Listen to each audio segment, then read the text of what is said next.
Урок мужества для учащихся Покровской средней школы номер 3 провел участник афганского конфликта из Хангаласского района Геннадий Скрябин. О чем он поведал школьникам, а о чем предпочел умолчать, расскажет Виолетта Засимова.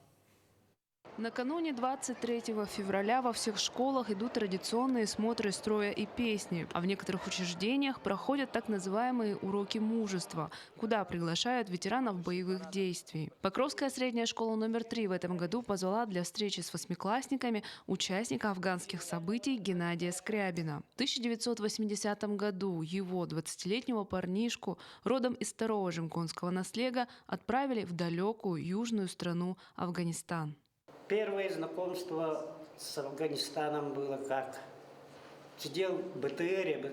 БТР – это бронетранспортер, знаете, наверное, как танк. И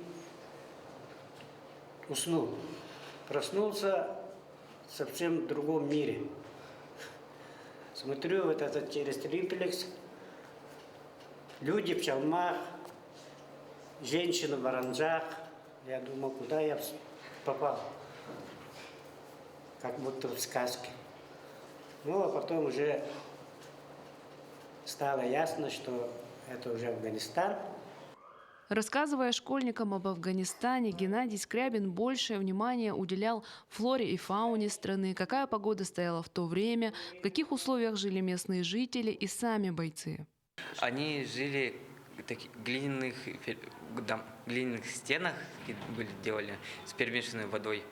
И еще эти дома тоже делали крепкие. Типа, если на них, снаряд прилетит, там просто осталась дырка. А если была бы бетонная, просто развалилась бы вниз.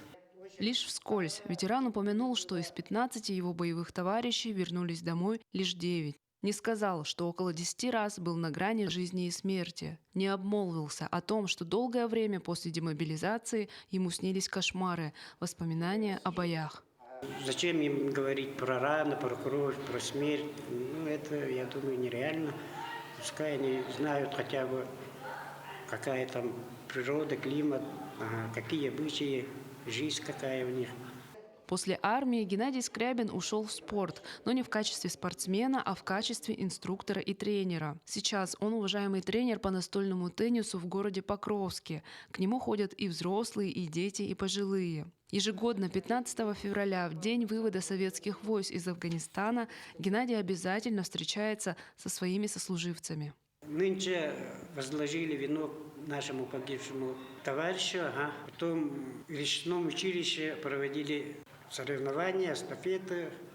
Собралось там наш человек 30, наверное, которые со всей республики. Каждым годом все меньше и меньше.